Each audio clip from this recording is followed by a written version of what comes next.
Hi, this is Kurt Verone Brad Pinsky, and welcome to another edition of Fire Law Roundup for January 9th, 9th. 9th of 2023. Let me just deal with this. Hi, this is Kurt Verone. There we go. We got to find a way around that little problem there. I don't know why we That's keep the having joy of doing it live. So let's get right into it. I'm going to do the first case here, and let me see. I got to move my screen around a little bit, but case out of Montgomery, Alabama, and we had a fire chief who, back in 2018, he was a chief of ops, and as I understand it, he was the number 2 in the department, or at least he was a direct report to the fire chief. So he's a high-ranking officer, and he apparently had some sort of a altercation with an ex-girlfriend. There was a number of issues. He went over to her house with a fire department vehicle off duty after he had attended some sort of a conference, and bottom line is he ended up with there ended up being an arrest warrant out for him. So and it was from the Montgomery Police Department. So apparently there was some consultation between the police department and the fire department, and the morning that apparently he became aware of the arrest warrant, he had a conversation with the chief. Interestingly, there was a difference of opinion of exactly, or a difference of recollection of exactly what was said between the two of them, with him saying that the chief told him in order to preserve his pension, he needed to resign. The chief's recollection was that they didn't discuss that at all, only that, he had to address this thing, and it needed to be addressed appropriately, and that he was going to be suspended without pay, or suspended with pay, I guess. So at any rate, the chief ended up resigning, and he was apparently, because of the way that he resigned, he was not eligible for certain buybacks, apparently, of his accrued sick leave or what have you, because in order to be eligible for that, you have to give at least 7 days notice, and he resigned immediately. So I'm not sure what other benefits he may have been denied. The opinion wasn't really clear on that, but bottom line is he filed a lawsuit claiming that he was put under duress, that he was misled by the chief in terms of what his options were, and that the chief should have realized that he was under a lot of stress, and he didn't fully understand what he was doing, or the typical what we call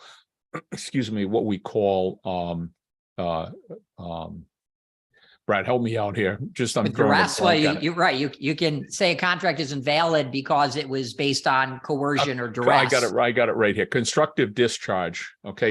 Okay. It's actually 2 terms: constructive discharge and constructive termination, but they essentially mean the same thing. That yes, I resigned, but it was not a voluntary and knowing resignation. Therefore, I should get my job back.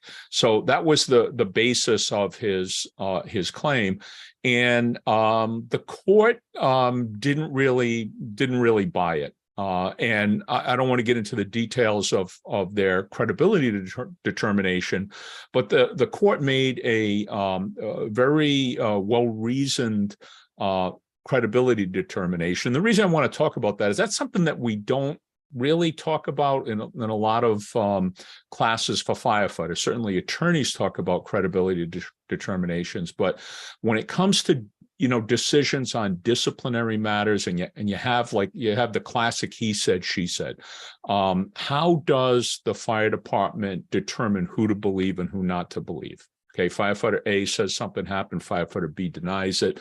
How do we determine who we're going to believe? That's a credibility determination, and the court did a good job. So anybody who's interested in that, you can take a look at the decision. The court basically sided with the fire chief, and they said that some of the chief of operations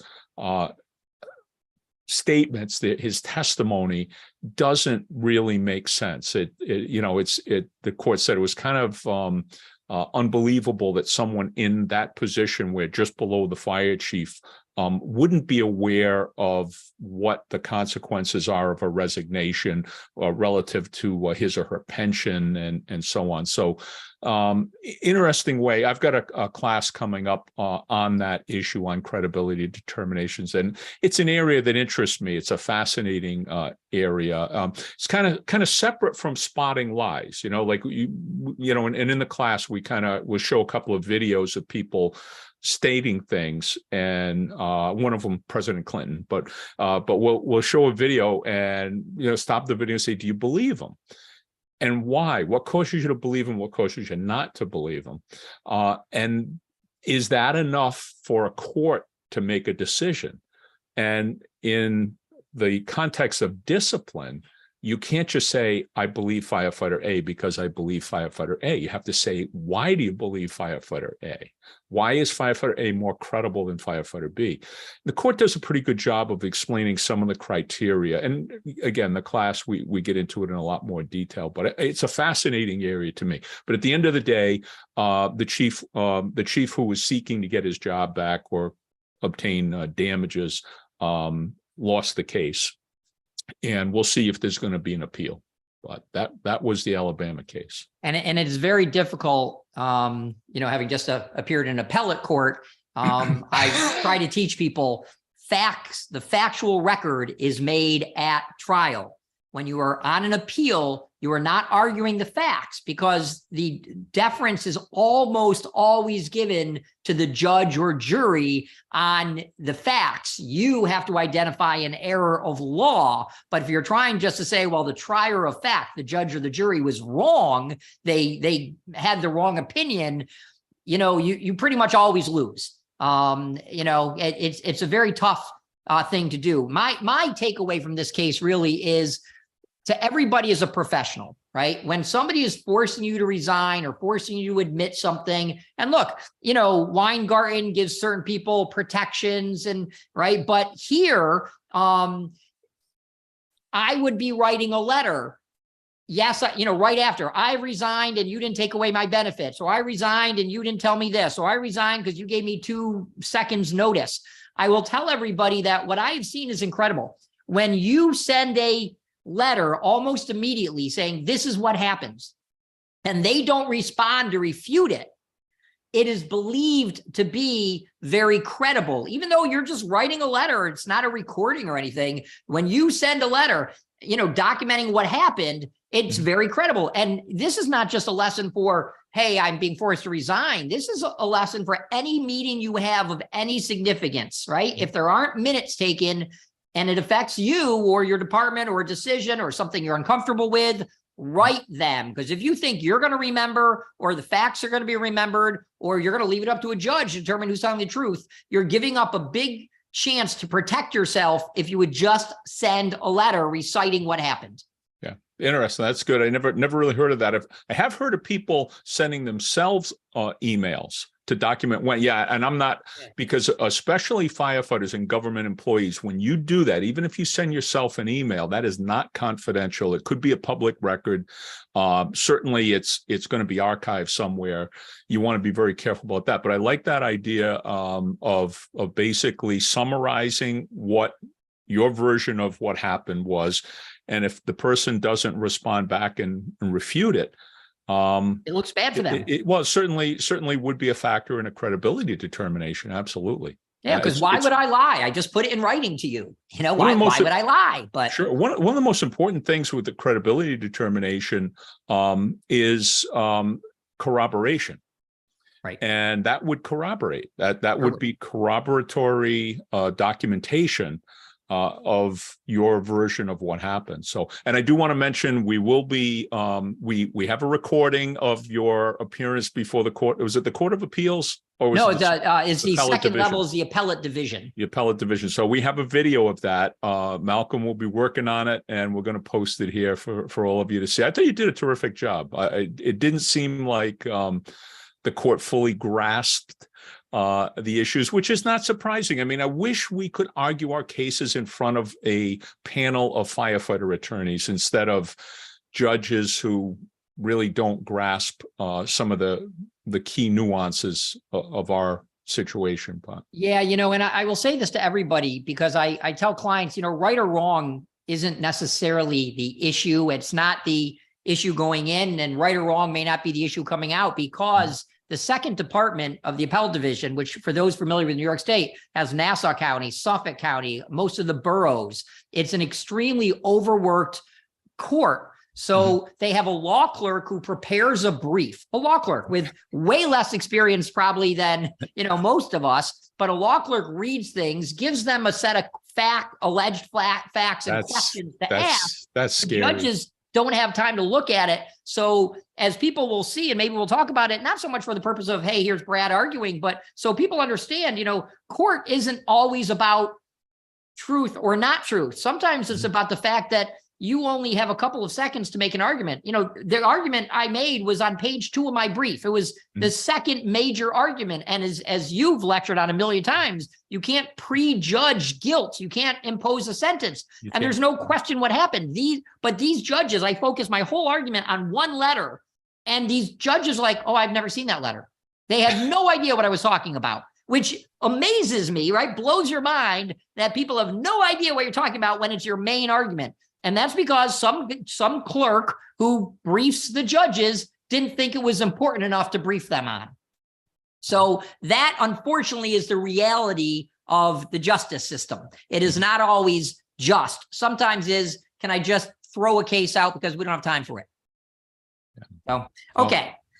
Want to head to Alabama? Yeah, let's go. Well, we're going back to Alabama. I got two Alabama cases. Montgomery to here. Yeah. So, now we're going to go to Mobile. It's the M's in Alabama. Mobile. So here, we don't have a lot on it, but man, there's a lot to talk about with this. Wow. And Brad, I've gotten emails from all over the country, people raising concerns about this. So, but let's have a discussion. This is great. We could do a whole, Chip Comstock and all speaks on tattoos, but not the issue here, strangely. So here we have an Alabama firefighter. She was terminated allegedly, right? The department claims we terminated her because she has a tattoo on her head. I don't know what the tattoo is of. No, wait a minute, because she's saying she was terminated because of the tattoo or something. The department is saying she had competency issues. So that's the immediate sort of red flag to me. Is this someone who was terminated for competency and is now kind of trying to sort of recreate history about why, or is her version of the events actually what happened? Right. And here you report that she claims that she, at an event at the academy that resulted in 2 African-American captains who were defending her being disciplined. That's what happened, that she was being terminated for speaking up about that. Right. That's her version. There's another version from the department. So it's another one of those. Who do you believe? But and here's where I go. So I like to say, even if they were true, even if the department's correct, is it a legal basis to terminate somebody? So here they're saying that she was told to grow her hair to cover a tattoo on her head. Right. So the question is, is that what the discipline was? She refused to do it or not? I'm not sure. But is that a legal order? Is it a legal order to say cover up a tattoo? And, that's a whole long discussion, whether tattoo is a First Amendment right, and we know for a fact that a tattoo is speech. We also know for a fact that departments, for certain reasons, can require covering up of certain tattoos in certain locations.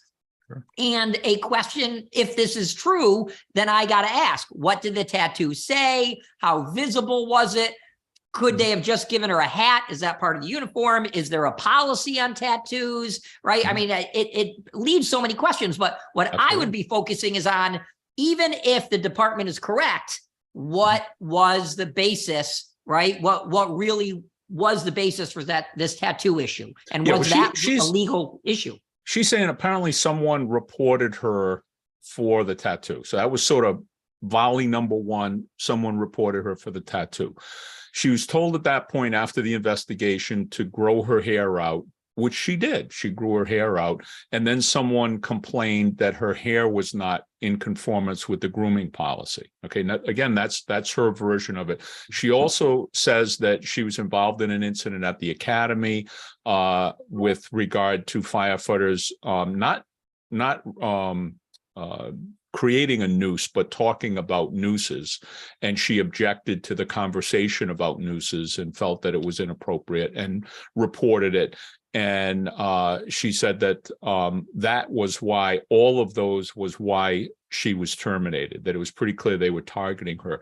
The department, which I think now I'm looking at the my post on it, you'd have to listen to the entire video. But from the department's perspective, they said she was terminated for competency reasons. And so, and again, I think that this is a fairly common fact pattern that we see. And when someone is terminated, they're going to go back and they're going to look at all these different things that happened to them over the course of their, in this case, brief career. And she was still on probation, by the way. And so there's a factual question about this. And we saw this is very similar in some respects to the Denver case that we talked about. Remember last September, I believe. And Denver had done a terrific job of documenting all of the different problems that this female firefighter had. And I think the fair question is whether or not Mobile is going to be able to demonstrate that this was really a competency, because if they can't, if they don't have the documentation, this was really about competency, her narrative about what happened is probably going to be the one that is more believable. Yeah, and this whole burden shifting and proof shifting, you said it right. And doesn't it go back to what we just talked about? You better have documents, right? If they're truly competency issues, when have they been important enough to document in somebody's record versus, oh, I just didn't like the way she threw a ladder, she needed to be better. Yeah, right? and I mean, let's face it. Historically, the fire service has been white male, and as a result, you didn't need to have that kind of documentation. It wasn't really that necessary. Now, with diversity comes the requirement that we really get better at documenting all these things that historically we haven't been very good at, and maybe we got away with. We probably shouldn't have gotten away with it, but certainly now a case like this, and certainly the Denver case that we covered a couple of months ago, are good examples of that. And look, in the fire service, we have something else that you and I don't think I've ever talked about, but it is clearly present, is the gang up mentality, right? So 5 males don't like this woman for no other reason than something related to gender, or, oh, she appears too weak, she appears too short, she appears to whatever, right? And so they gang up and start complaining. But what I have had one case on so long ago is the judge's reproach to that. Well, a whole bunch of people are complaining is, I don't care about the other people. I care about the instructor evaluator. Show me the evaluations, right? Show me the follow-up to the complaint. Show me the testing. And what the judge said was so brilliant. I don't normally defend judges for obvious reasons now, but what the judge said was so brilliant is, if it was so serious, you would have think there would have been evaluation, testing, and retraining. Yeah. Right? Where is the evaluation? Where's the testing? Where's the training and the retraining? And the judge said, again, this is probably going back 15 years of my career, but said to the person, where did you attempt to retrain the individual? And they said, well, we didn't. We just determined he or she at the time couldn't do the job. And the judge says, and you did nothing further. So you just accepted the bias, didn't even try to make her better. And then I got to ask the question, show me the records on the other males. Did you train them? And they're like, well, yeah, we offered them retraining. There you go. It's over. You're done. And so go back to writing. Was there something in writing that showed she was evaluated, tested, retrained, et cetera? We're back to credibility determinations as well, and corroborating evidence and all of that. Yeah. 99% of cases are not about law. They're about facts. Yeah. No. Okay. Let's go to, boy, this one. I am going to have a lot of strong words on it. What was the legislature thinking? Oh, I can tell you everything about this. This is not that I'm not trivializing the pain that people went through. Okay. Right. But this is crazy. This is just crazy. But let's so let me get give the facts. brief facts and let's have this discussion, because New York Fire Department should know a lot about this. At our conference, we're going to speak specifically on protecting junior firefighters. But here's what happened. City of Rye, which is down by Westchester County, downstate New York, a fairly wealthy city in some ways, but a populated city, I guess.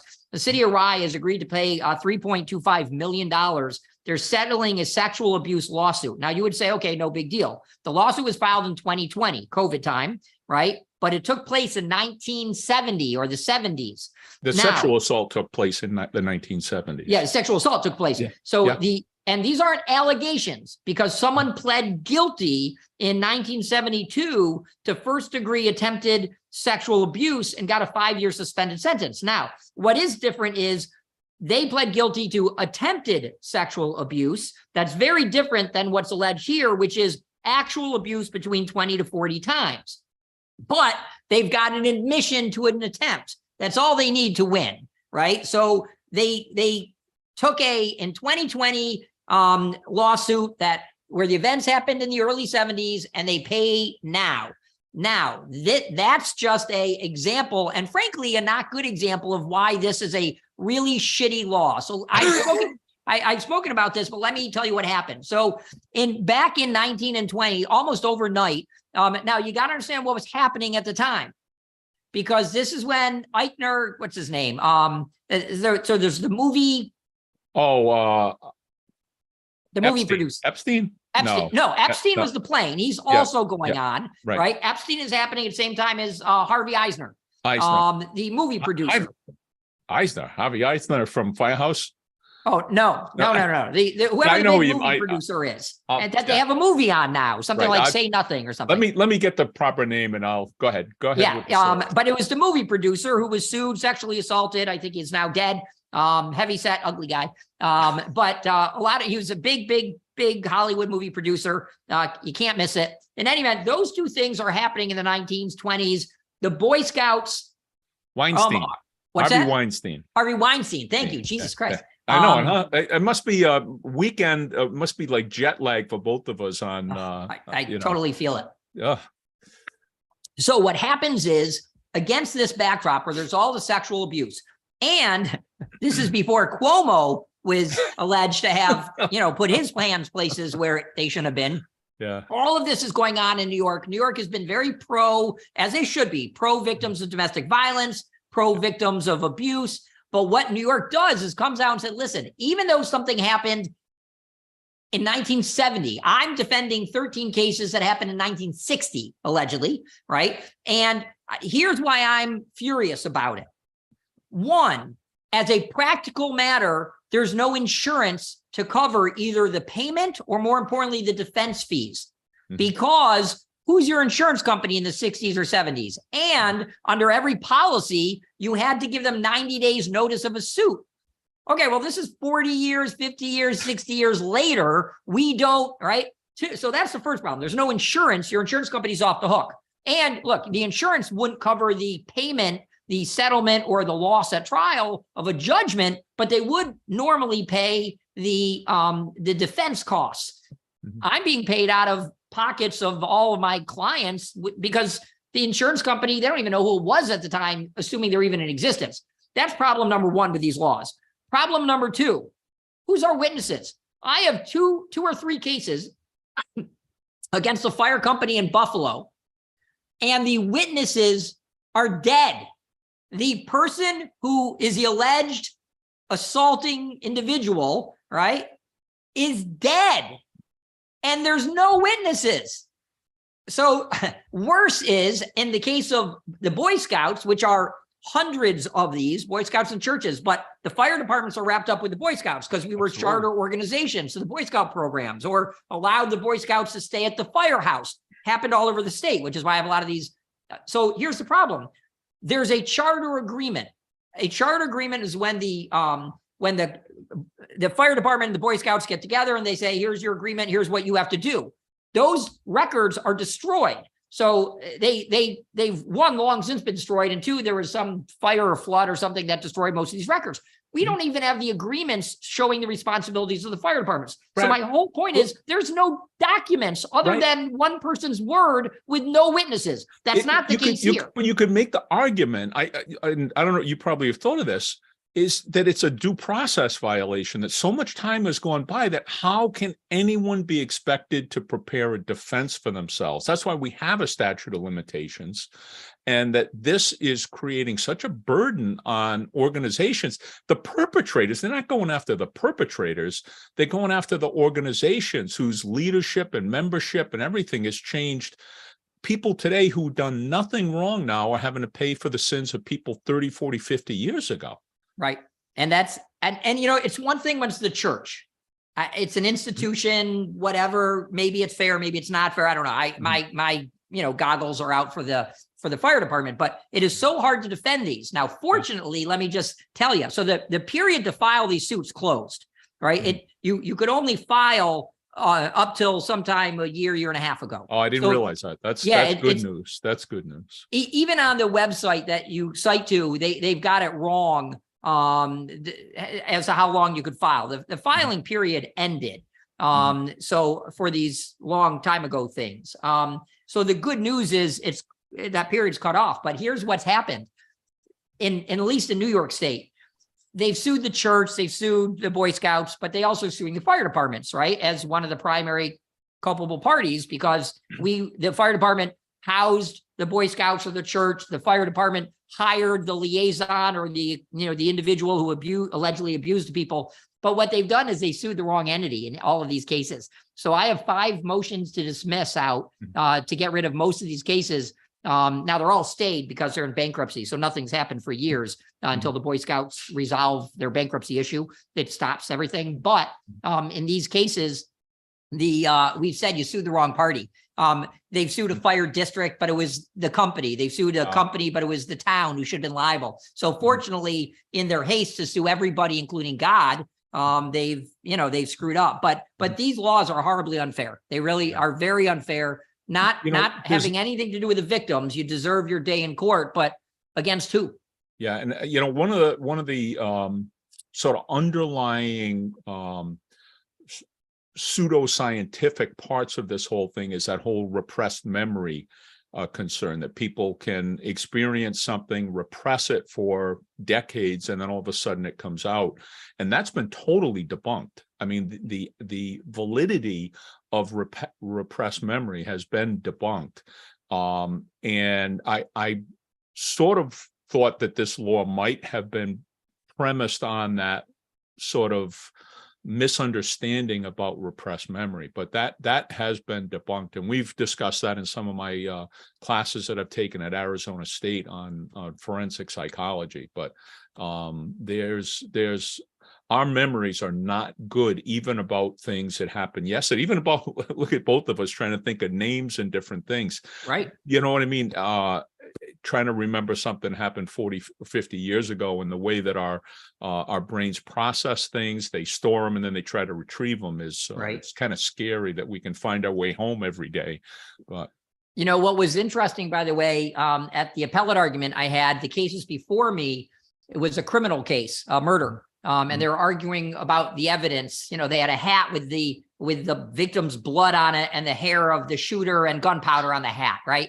But they talked about the witnesses' statements. This was really interesting. And they said, and I'm sure this is a thing in criminal law, it's not my area, but the attorneys for the state, for the DA and all that, prosecutors said, the witnesses knew that this person who was ultimately killed, that his life was in trouble. And they used a phrase, they were on heightened awareness or had a heightened sensitivity to perceive things carefully at that moment. So because of their heightened awareness, where they knew that something could happen, they knew somebody was coming for this person who was ultimately killed, they were on the lookout. So I liked that argument. I'm sure there's a whole line of cases on the credibility of witnesses who have heightened awareness. It's like saying, oh my God, the car's about to run the light. You stare at it and the car runs the light and you're like, okay, I was told to look for it. I have heightened sensitivity. It's not perfect here, but it shows that witnesses do have different things that help them remember and not remember. Absolutely. And even in my own lawsuit where my wife sued the state of New York, and we're waiting for a decision about an accident where her and I were involved in, and it was, you know, a bad accident and on motorcycles. And I remember everything clearly, but then time goes by. I'm like, did I remember that?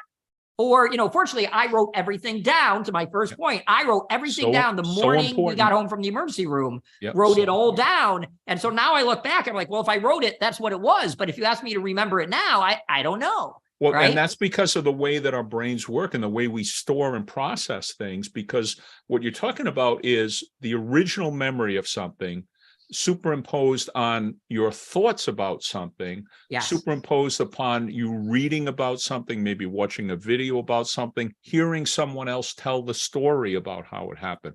All of those things can alter your memory. And that whole biological process that takes place, you superimpose that on a law like this. And good Lord, I mean, 60 years later, it's crazy. Our memories just aren't that good. And that's why we have a statute of limitations. And for the legislature, with the best of intentions, with the absolute best of intentions, to enact a law like this is just crazy, crazy. But that's what we got. And so now, you know, it's good for my firm. It's bad for fire departments, but it's, you know, it's bad for everybody, including victims. You know who this is good for? It's the lawyers who are. It can't be good for victims because they just keep rehashing it and rehashing it and rehashing it. But the lawyers are going to make a ton of money on this, ton of money. And, you know, anyway, okay. So let's get off that one, because that's just painful. That's depressing. Yeah. Let's go to one where I really disagree with this city. Colorado Springs, which, you know, every time we talk about Colorado Springs, you know, in the fire world, this is a sacred place to us, right? Yeah. I mean, this is where they have the National Fallen Firefighters a memorial, not the only one, but memorial. So here, let's just get the facts out, and then you and I will throw everybody else under the bus.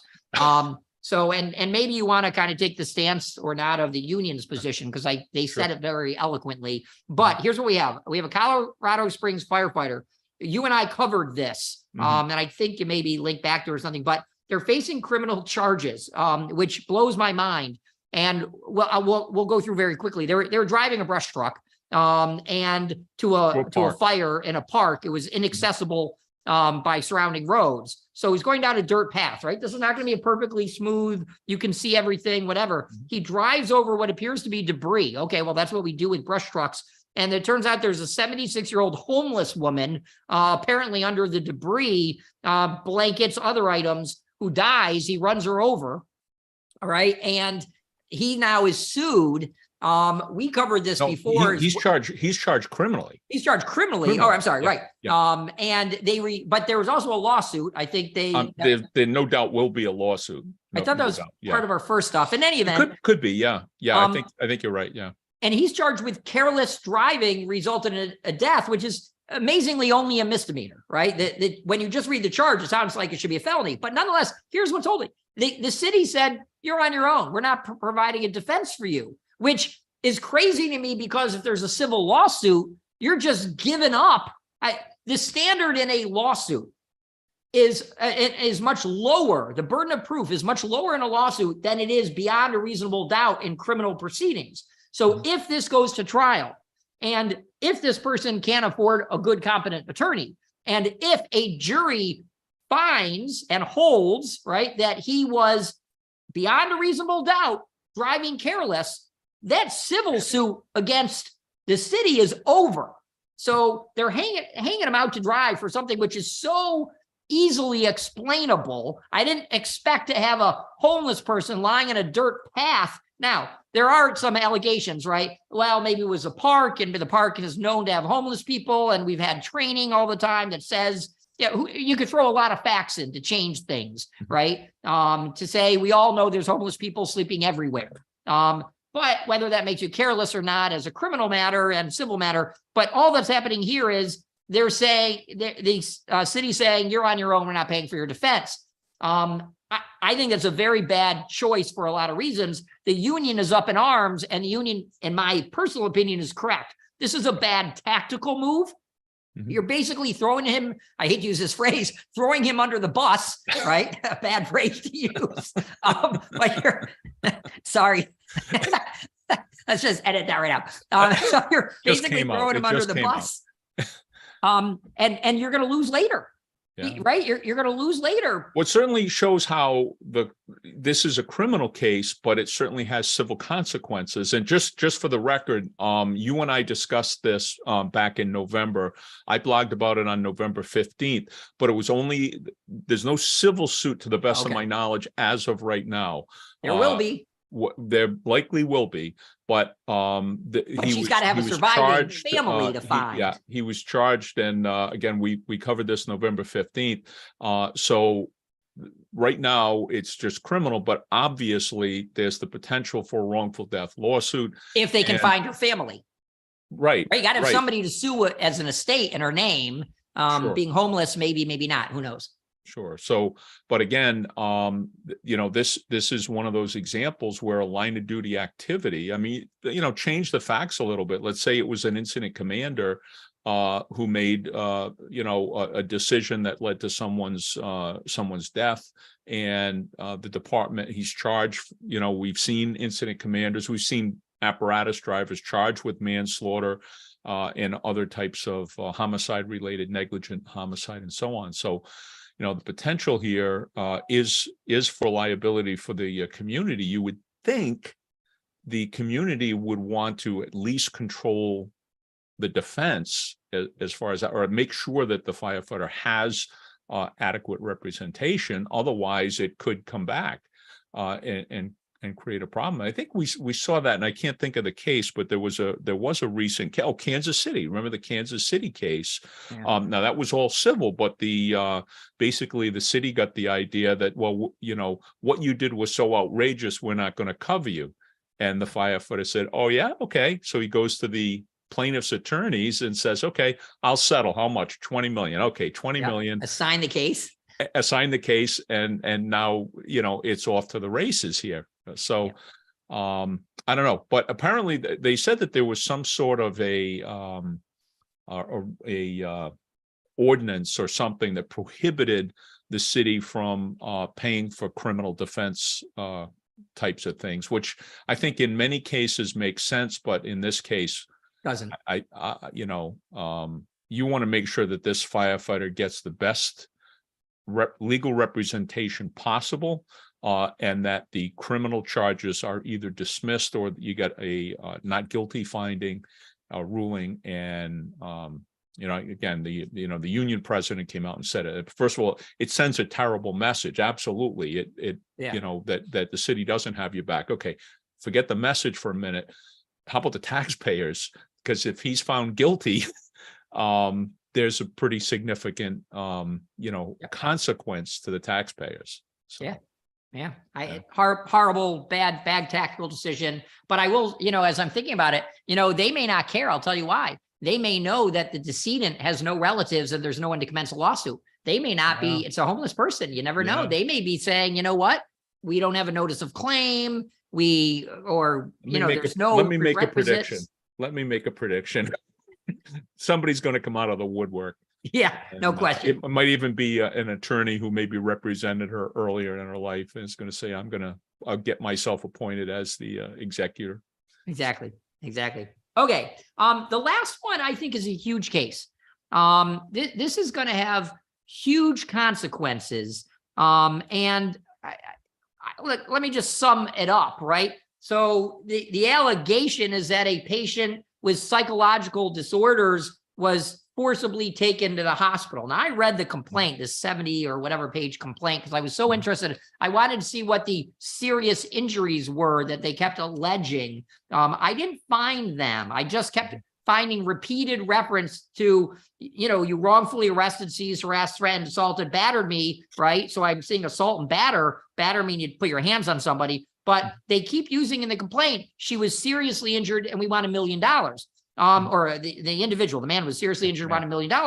I couldn't find. So look, if the person was beat up, that's one thing. Mm-hmm. You don't get that necessarily other from seriously injured. And it seemed like there was a physical injury, but here's the question. Let's assume for the moment Well, and let me go on a little more. The allegations are that the police and fire department, who are both part of some of the defendants, had a policy and training on how to handle people with these, and that they escalated the situation to something that it should never have become, and they followed the policies. That's the short of this. And this is very, for those, listen, I don't shoot me here, no pun intended, but the defund the police movement, which there's two of them. There's the crazy defund the police, and then there's, wait a minute, let's take some of the funding and move it to something that's useful.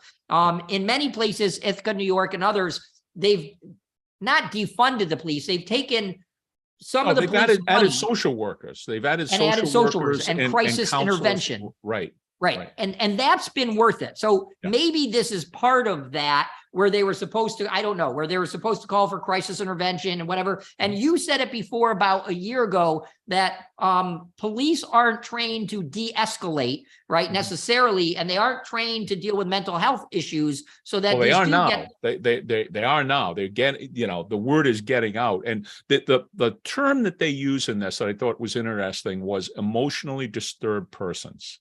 Right. Okay. And that they have a set policy on emotionally disturbed persons. And I got some feedback from some readers, and they were saying that this was a relatively new policy that had been put into effect both in NYPD and also FDNY's EMS division on how to handle. Because let's face it, I mean, especially in a big city, you end up dealing with a lot of homeless people, a lot of emotionally disturbed people, a lot of bipolar not on meds. Yeah. And so you have to be able to deal with them. And unfortunately, a lot of these people, because of their behavior, and are the ones that end up getting tased and shot and manhandled and wrestled and hogtied. And we know that when the police start going hands-on with people like that, death and serious injury often follow, not 100%, but a good percentage. So it looks like FDNY and NYPD had a policy on this. And I think there's a question somewhere in here about whether or not you should have a policy like that. Can we force emotionally disturbed people who are creating a commotion? Can we force them against their will to go to the hospital? And that's really why I think this is groundbreaking, because look, in most states, we look at competency and capacity to consent or refuse to care, right? And in many states, if you are alert and oriented ×3, right, you're alert to date, time, and place, you know who you are, where you are, and you say, yes, I acknowledge I may need to go to the hospital, but I don't want to go. You have the right to refuse care, period. That's where this ends. And the U.S. Supreme Court has recognized a right to refuse care. So let's stand that on its head. Yeah. What happens if the person lacks competency and you let them go and they go into traffic and get run over? You are, and there are many of those cases where the police, they're usually special duty cases, by the way, to see whether the police have formed a relationship such that they assumed a duty to this person walking on the side of the road. I have a couple of these cases, but homeless person walking on the side of the road, and the police just put him back out in traffic, saying, well, what are we supposed to do? You're not doing anything wrong. We can't stop you. So they go get hit, and then they sue the cops. Well, you should have done something, right? Here's the opposite side of this. Damned if you do, damned if you don't. Right. And so, I think the issue, and you and I are giving a lecture at my conference of who's in charge, police, fire, and EMS. This is one of those situations. The police say we want them transported, right? You take them in the ambulance. The EMT says, wait a minute, he doesn't meet our criteria to take against his will. He is saying he doesn't want to go, and we have no proof that he is not alert and oriented or doesn't have the capacity to refuse care. So the police say you have to take them. Why? Right, because they don't want to be handcuffing them and doing something they have no basis to. So they try to put it on us in EMS and fire. So it's a great topic, but here's my 2 cents. I don't care what a policy is, though there should be a policy, right? As you always say, this should not be decided by individual police officers, individual firefighters. This should be a policy for the organization. Right. And the policy I have written is anytime you question somebody's capacity to refuse care, you get medical control. And medical control either can say, no, let him go, right? Can talk to him, can evaluate him, put it on the hospital. And because a hospital in some states, in New York, a physician can commit the person, can order them to be seized, evaluated for 24, 48 hours. Maybe that's this case. Maybe that's not. They are trained to make these evaluations. We in the field are not. So I would be saying, look, there's no time rush here. No harm's going to come. Get on the phone with medical control and call. And that should be it. But if the person's A&O times 3, I'm sorry. How do you take that person against their will? We're not saying that's what happened here, right? We don't know what happened here, but I wouldn't be transporting somebody against their will.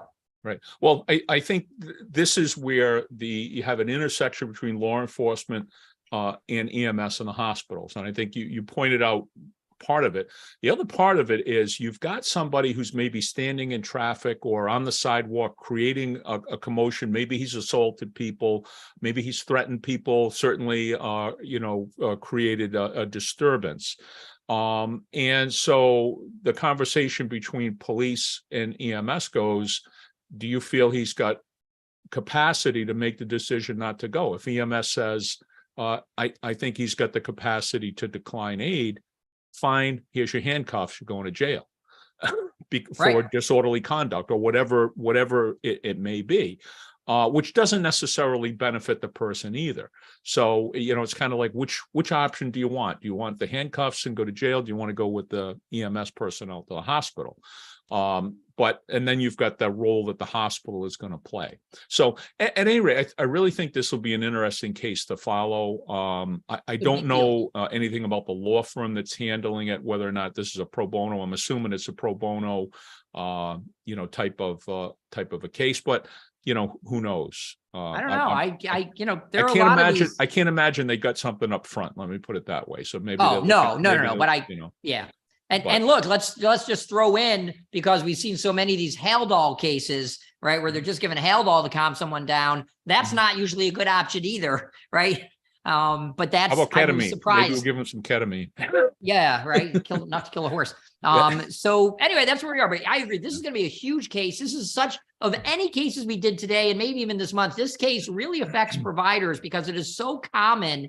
And if you don't know, right, as our final words here, if you don't know what your department's policy is, or they don't have one, you need to start to get to work on this now, because you better figure out the interplay between police, EMS, hospital, patient, all of that for EDPs. And all we learn on the street or in class is A&O times 3. And that may or may not be the right test. That's all I know. So you better work that out now. Yeah. All right. Well, that's going to wrap us up for another edition of File Law Roundup. Please help us out by subscribing. We're up to, I think last time I looked, 760 subscribers. So we're really looking to get to 1,000. It's going up. It's continuing to go up. But please click like, please click share. Help us out. It'd be a great assistance to us. Again, once we get to 1,000 subscribers, the YouTube algorithm is going to help us to blow up a little bit. So, we're looking forward to that day. And Brad, any last mention your conference coming up? I know I'll be there March, was it? March 2nd to 4th in Oneida, New York, at the really, honestly, beautiful Turning Stone Resort Casino. Great time, great place. And we've, it's interesting. I just sent out a kind of a mass announcement to my entire mailing list. I didn't actually mean to do, because it goes well beyond New York State. And I got a lot of people saying, are these topics good ones for people who are in New York State? And this year's all national topics, like the one, you and I are doing. One of the ones you and I are doing together is who's in charge, police, fire, and EMS. This exact topic. There's that, and a lot of, you're going to do social media. We're doing a great one on what you do and what the community sees. Is a lot of fun. They're all good national topics. So if people want to attend, you can go to my website, www.pinskylaw.com, and we'd love to see you. All right, folks, and that'll do it for another edition of File Law Roundup. We'll see you next week.